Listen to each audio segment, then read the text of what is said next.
Buenas noches y bienvenidos a Teleantioquia Global, 30 minutos de análisis internacional y seguimos con las elecciones en América Latina. Este domingo que pasó fueron las elecciones presidenciales en Brasil y este domingo que viene, el 12 de octubre, son las elecciones en Bolivia, donde muy posiblemente Evo Morales logre una reelección. Las encuestas le dan cerca de 40 puntos de ventaja sobre el segundo candidato.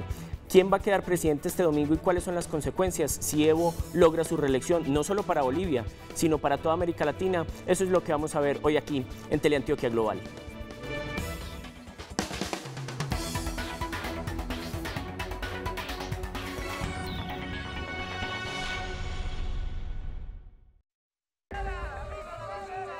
La volatilidad en el poder que por décadas marcó la política boliviana terminó con la llegada a la presidencia de Evo Morales en 2006, el primer presidente indígena del país andino y quien podría ser el primero electo en las urnas en mantenerse por 3 periodos consecutivos en el poder. De origen humilde, con padres campesinos, Morales comenzó su carrera política con la representación de los movimientos indígenas que se oponía a los planes de erradicación total de la coca propuestos por el gobierno boliviano con apoyo de Estados Unidos. En esa época sostuvo que la mata de coca era una tradición ancestral de los pueblos indígenas que componen el 62% de los cerca de 10.11 millones de bolivianos y que debía ser respetada por el Estado. Su popularidad entre los sectores campesinos e indígenas y su adhesión al movimiento al socialismo le permitieron llegar a la Asamblea de Diputados, de donde fue expulsado por encabezar marchas en defensa de la mata de coca, sin que eso minara su popularidad entre los sectores sociales, que finalmente lo llevaron a la presidencia luego del hundimiento del gobierno de Gonzalo Sánchez, forzado a retirarse por un contrato de venta de hidrocarburos que beneficiaba a empresas extranjeras. De ahí que la propuesta de Evo Morales de nacionalizar los recursos minerales haya sido determinante en su elección como presidente en 2006. A su llegada al poder, Morales propuso refundar el Estado boliviano para abolir la República y crear un Estado plurinacional que representara y reconociera los derechos de los múltiples pueblos que lo habitan, pero su propuesta no cayó bien ante un amplio sector que vio en su mandato una amenaza para sus intereses económicos y que ha calificado su gobierno como ilegítimo y autoritario. Desde el comienzo, Evo Morales se identificó con la ola de socialismo liderada por Hugo Chávez y se dio a conocer por sus políticas de nacionalización y el objetivo de sustituir la venta de materias primas por la consolidación de una industria focalizada en los hidrocarburos. A pesar de las críticas de sus opositores, las cifras están a favor de Morales. La economía del país ha crecido por encima del 4% desde 2006 y según la CEPAL será la de mayor crecimiento en América Latina para el 2014 con un 5,5%, mientras que la pobreza extrema pasó del 38% en 2005 al 21% en 2012. Aunque sus logros son evidentes, la posibilidad de una tercera reelección no cayó bien entre sus opositores, pero bajo la premisa de que su primer mandato entre 2006 y 2009, amparado por la Constitución republicana, no debía ser contabilizado, pues lo suspendió un año antes para presentarse nuevamente a la luz de la recién aprobada Constitución plurinacional, Evo Morales logró convencer al Tribunal Constitucional de permitirle postularse para un tercer periodo, aunque en ambas constituciones se consagraba una única reelección. Pese a la polémica, el primer mandatario encabeza la intención de voto para los comicios del domingo 12 de octubre. Con una campaña desplegada desde comienzos de 2014, Evo Morales alcanza una intención de voto del 59%, dejando lejos a su contrincante más cercano, el cementero Samuel Doria, de Unidad Democrática, quien solo registra un 18% de intención de voto. A pesar de que la campaña ha estado marcada por la inconformidad de la oposición por el presunto abuso de poder de Morales, la continuidad en el poder del mandatario parece asegurada e incluso el fantasma de la reelección indefinida que ronda varios países de América Latina comienza a atemorizar a los bolivianos. Bueno, unas elecciones estas de Bolivia que vamos a ver este domingo que parecen muy definidas, pero en la que se puede presentar también alguna sorpresa. Nos acompaña hoy el profesor Jorge Suárez. Profesor, ¿cómo está? Muchas gracias. David, ¿cómo estás? El profesor Suárez es profesor de Trabajo Social y es investigador del Centro de Estudios Latinoamericanos y del Caribe de la Universidad de Antioquia. Profesor, parece que ya la situación de Evo para una reelección está casi quedada, ¿cierto? Evo lleva 8 años en el poder. Fue electo en el 2006 y pareciera que no encontrara contrincantes. ¿Qué ha hecho Evo Morales en estos años para tener una popularidad tan alta y mantener esa popularidad en un continente como América Latina que es tan complejo, mantener una popularidad de ese estilo? Bueno, como veíamos un poco en el video, la merma en los índices de pobreza y de pobreza extrema es diciente, ¿cierto? Por un lado, digamos que en este plano de lo económico hay grandes logros también del gobierno de Evo en en el plano del desarrollo empresarial, ¿cierto? Muchos sectores de la economía que en algún momento fueron refractarios al gobierno de Evo Morales en los periodos anteriores, hoy reconocen, digamos, como la capacidad de gestión del gobierno del MAS en el plano de lo económico. Entonces, digamos que su capacidad de gestión de las políticas públicas referentes a todos los sectores sociales hacen que hoy tengamos un Evo Morales imposible de derrotar. Bueno, ¿y qué pasa entonces con la oposición que no ha podido, parece algo muy similar a lo que sucede en Venezuela, no pueden concentrarse en un candidato que sea capaz de enfrentarse a una figura del tamaño en lo que fue en su momento Chávez y aquí en lo que es Evo Morales? ¿No hay un candidato que sea capaz de poner en riesgo estas candidaturas? No, no lo hay. En Bolivia en este momento no lo hay. Si tú miras las encuestas, el tercer puesto en las encuestas lo ocupan los indecisos, ¿cierto? Sí. O sea, no hay digamos, un bloque opositor y por el contrario, digamos que el gran éxito de Evo en estas elecciones es que logró incorporar al MAS a sectores opositores tradicionales en Bolivia, como es la gente de la Media Luna, ¿cierto? Sí. La gente de Santa Cruz, de Beni, de Pando, de Tarija. Claro. Hoy, digamos que una buena parte de ellos hace parte del bloque de gobierno. Que era muy complejo porque esta Media Luna era considerada la parte más distante de ese movimiento al socialismo, que daba además quizá el mayor aporte al Producto Interno Bruto y entonces en un momento incluso se llegó a hablar de un movimiento separatista. Eso ha sido entonces uno de los grandes logros de Evo. Claro, se llegó a hablar de una secesión, ¿cierto? Y hubo también como intentonas de golpe militar, si se quiere, pero digamos que todo esto ha sido gestionado de una forma adecuada por el gobierno de Evo y hoy pareciera incorporar con éxito a estos opositores tradicionales. Sí, bueno, pareciera que en este asunto son buenos logros los que ha hecho Evo, pero también se le han criticado en otros aspectos, en el manejo con los medios de comunicación y quizá la crítica más fuerte tiene que ver con su cercanía en su momento con Chávez y el movimiento del socialismo del siglo XXI, el ALBA, etcétera. Se decía que Bolivia entonces deja de depender tanto de Estados Unidos, pero empieza a depender mucho de Venezuela. ¿Cómo ve usted esta situación y ya después de la muerte de Chávez? Claramente hay un alineamiento por parte de Bolivia y del gobierno de Evo Morales en torno al bloque que podríamos llamar ALBA y una separación de los intereses tradicionales, digamos, de Estados Unidos en la región. Pareciera que esto no ha significado para Bolivia una merma o un obstáculo en su desarrollo económico y político, sino que pareciera ser que al contrario le ha inyectado desarrollo, ¿cierto? Bolivia es una de las comunidades que más crece hoy en América Latina junto con Colombia y Perú, ¿cierto? Entonces pareciera no haber ningún obstáculo por ese tipo de alineamiento. Claro, y el asunto incluso del Fondo Monetario Internacional mismo da previsiones de que Bolivia puede ser uno de los países que más crezca en los años venideros. Claro, entonces por eso es comprensible que buena parte de la población, más del 50% de la población hoy, piense en reelegir por tercera vez a Evo Morales frente a unos candidatos que representan precisamente lo que había antes de Evo Morales. O sea, es paradójico que los candidatos que hoy representan a la oposición a Evo Morales son los candidatos que, digamos, están más alineados con la Alianza del Pacífico, más alineados con pues sí, como la hegemonía estadounidense en la región. Claro. Bueno, profesor, ¿cómo se está viviendo la situación en La Paz? ¿De qué manera en Bolivia se está sintiendo las elecciones que vienen este domingo? Cuando regresemos nos vamos a conectar con la capital boliviana para ver cuál es el ambiente en Bolivia en un segundo aquí, en Teleantioquia Global.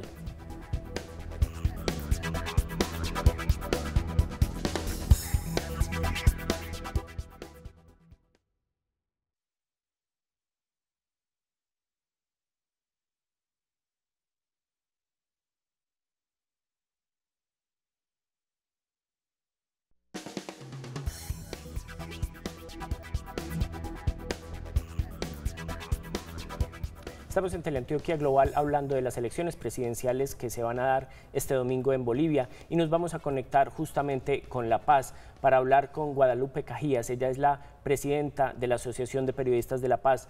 Buenas noches, Guadalupe. Gracias por acompañarnos esta noche en Teleantioquia Global. ¿Cómo estás? Muy buenas noches. Un saludo especial a mi querida Colombia. Gracias. Guadalupe, cuéntanos cómo se está dando este ambiente previo a las elecciones del domingo. ¿Cuál es el ambiente de las calles en La Paz?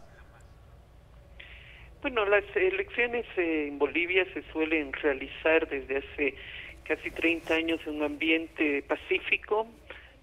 Pocas veces hay algún hecho de violencia y en general se respetan los diferentes espacios de cada una de las agrupaciones que se presentan para terminar también sus campañas. No se prevé que exista ningún problema en ese sentido. Actualmente se escuchan bocinazos, se escuchan canciones, bombos de gente que baja y sube por las calles. Yo estoy en el centro de La Paz en este momento y ahí están representantes de estas agrupaciones. Claro. Lo que sí se teme que en estas elecciones existan problemas técnicos y problemas de falta de resoluciones a tiempo del Tribunal Electoral Plurinacional. Desde el 92 Bolivia contaba con un tribunal llamado de notables, la mejor gente estaba a la cabeza de este árbitro, y lastimosamente el último tribunal ha dado señales de muchas dificultades para atender los problemas que conlleva una elección general, desde la inscripción hasta ahora algunos problemas, por ejemplo, que aparecen entre los votantes y entre jurados electorales fallecidos desde hace 3 años. Sí, ¿cuánto se demora más o menos? De las elecciones, gente que quiera votar no esté en las listas o haya dificultad del control ciudadano. Hasta ahora sería esa la única sombra aquí en las elecciones del próximo domingo. ¿Cuánto se demoraría más o menos entre el cierre de las urnas el domingo en la noche y el conocimiento de quién es el próximo presidente en Bolivia? Más o menos, ¿cuánto se demoran los bolivianos en saber el resultado de las elecciones? Normalmente las elecciones empiezan a las 8 de la mañana, concluyen a las 16 horas, y a las 18 ya había la lectura de boca de urna, que solía ser bastante aproximada, más aún cuando se prevé que no hayan aquí ahora estrechos márgenes entre el primero y el segundo. Pero el tribunal ha pedido que recién a las 20 horas se den a conocer estos informes de boca de urna, y el tribunal oficialmente estaría entregando a medianoche los primeros resultados, y suponen que en 24 48 horas tendrían ya un panorama casi completo. La mayor dificultad seguramente estará en los sitios alejados. Bolivia es un país extenso y con pocos caminos, y ahí los resultados, a pesar de todas las nuevas tecnologías, llegarán tarde. Pero el lunes se supondrá, ya se tendrá quién es el ganador, ¿no? Claro. Y seguramente tendremos ya los porcentajes aproximados de esa victoria. Sí. Te hago esta última pregunta. ¿Se da por sentado, como lo muestran en las encuestas, que este domingo el ganador, sin necesidad de una segunda vuelta, va a ser el presidente Evo Morales? Ya parece que es un hecho que Evo logra su reelección. Es seguro que el actual presidente Evo Morales logra su reelección. Es muy difícil pensar en una segunda vuelta. Todavía la duda es los porcentajes. El presidente ganó el 2005 con el 54% y luego alcanzó hasta el 64%. Ahora ha tenido una amplia maquinaria, han gastado mucho en publicidad, los otros contendientes han entrado tarde y con recursos económicos muy limitados, pero además tampoco han podido presentar una opción clara frente al presidente Morales. Entonces, lo más probable es que él gane por un alto margen, pero la pregunta está si va a poder superar el 54% que logró en 2005. Claro. Y también la otra cuestión en duda es si la gente va a votar cruzado, es decir, si va a votar por diputados uninominales de otras fracciones, o va a votar en línea apoyando completamente toda la plancha del partido oficial del MAS. De cualquier manera, en el área rural, a pesar de que han habido amenazas para que la gente vote por el partido oficialista, más allá de ello, el apoyo es evidente al presidente Morales y al movimiento al socialismo. Perfecto, Guadalupe, muchísimas gracias por acompañarnos esta noche en Teleantioquia Global. Es Guadalupe Cajías, presidenta de la Asociación de Periodistas de La Paz en Bolivia. Muchas gracias. Un saludo. Bueno, ¿qué va a suceder en el resto de América Latina? ¿Cuál es el impacto que tiene la elección de Evo Morales en este mes que se han presentado ya varias elecciones? Eso lo vemos cuando regresemos acá, después de este corte a Teleantioquia Global.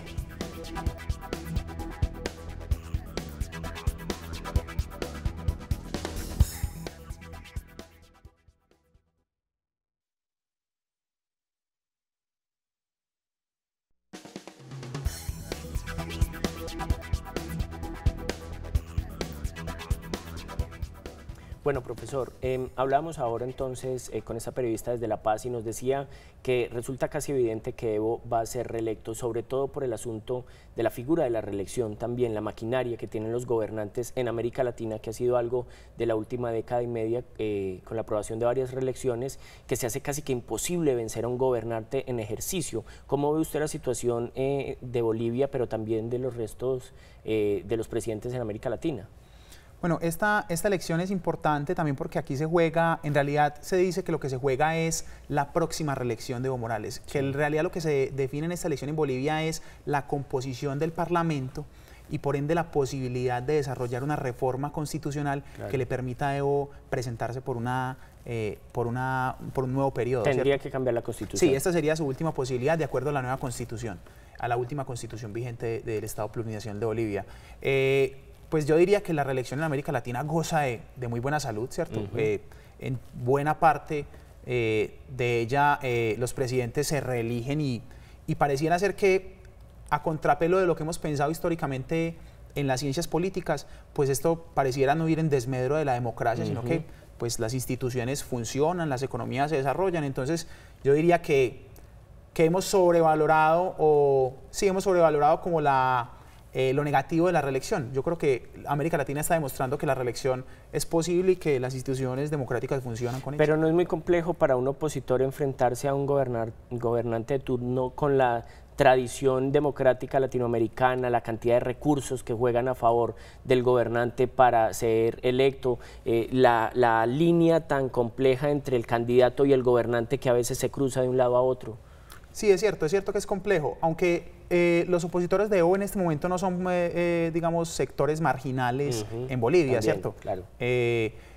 Quiroga, Tuto Quiroga, Jorge Tuto Quiroga y Samuel Doria son, digamos, representantes de gremios importantes, digamos que tienen un músculo financiero importante. Entonces yo creería que no hay un desbalance tan grande desde el aparato de gobierno contra la oposición, porque son oposiciones también fuertes, ¿cierto? Son oposiciones con muchos nexos con el exterior, con mucha capacidad de movilizar corrientes de opinión. Entonces, yo creo que lo que estamos asistiendo es como a un nuevo equilibrio de fuerzas que se da entre ciertos sectores subalternos que están posicionados en los aparatos estatales en América Latina. Profesor Suárez, ¿y la relación de Evo y Santos, la relación de Bolivia y Colombia, ha estado en un buen nivel, mejor incluso que cuando se cierra el gobierno de Álvaro Uribe, que existía esta fricción con este bloque de Correa, Chávez y Evo?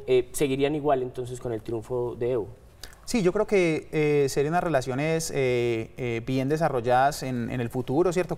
De alguna forma, muchos analistas afirman que Santos y Evo son de alguna forma paradójicamente parecidos, ¿cierto? Sí. Son personajes reformistas, ¿cierto? Que han llegado, digamos, a renovar como institucionalmente y económicamente sus países y que contra todos los pronósticos, digamos que son bastante exitosos, no son tan radicales como se piensa. Entonces, digamos que creo yo que Bolivia y Colombia ahí tendrán mucho que ver como economías emergentes en la región. Claro. ¿Qué ha pasado con la relación Evo-Venezuela? Pareciera que esa amistad tan profunda, quizá el mejor amigo se sentía de Chávez era Evo, por encima incluso de Correa o de Lula en su momento. ¿Qué ha pasado con Maduro y con Evo? ¿No se ha visto una relación tan estrecha como se veía antes de la muerte de Chávez? Es cierto, es cierto. Yo creo que tiene que ver con que más bien la relación entre Chávez, el presidente Chávez y el presidente Morales era una relación como de padrinazgo, ¿cierto? Sí. De alguna forma el presidente Chávez era como el mentor del presidente Morales, mientras que el presidente Maduro, pues yo creo que están es un homólogo, ¿cierto? Yo creo que son de una generación similar y tienen una extracción social similar. Es interesante, por ejemplo, que ninguno de los dos es profesional, ¿cierto? Entonces, yo creo que más que se hayan enfriado las relaciones, yo creo que cada uno va por su cauce, ¿cierto? Pero hacen parte claramente del mismo bloque geopolítico del ALBA y de todos los otros mecanismos de integración. Y quizá entonces la relación de los otros presidentes con el mismo Maduro va por el mismo lado, es decir, no está esa figura que era Chávez, lo ven más como un par. Sí, yo creo que ellos de alguna forma la presencia de Chávez le sirvió a los gobiernos populares en América Latina, le sirvió para despegar, ¿cierto? Chávez les brindó, como si se quiere, el apoyo, el cobijo, culturalmente, ideológicamente, pero ya son gobiernos, el gobierno de Correa, el gobierno de Evo Morales, sus reelecciones sucesivas lo demuestran, tienen un camino propio, ¿cierto? Chávez le sirvió para abrir el camino, si se quiere. Perfecto. Profesor Suárez, muchísimas gracias por acompañarnos esta noche en Teleantioquia Global. Muy bien, muchas gracias. Bueno, nosotros aquí tenemos una mirada global.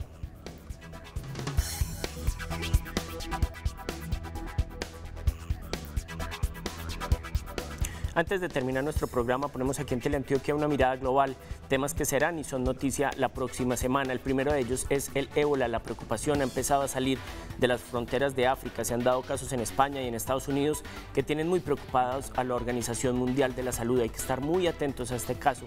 El segundo tema es la sorpresa que ha dado Aécio Neves en las elecciones presidenciales de Brasil, donde logró superar a Marina Silva en el segundo lugar y se va a enfrentar a Dilma Rousseff, la presidenta que busca su reelección en la segunda vuelta el próximo 26 de octubre. No se sabe qué va a pasar, ni siquiera las encuestas pueden dar un definitivo ganador porque está muy reñida la pelea.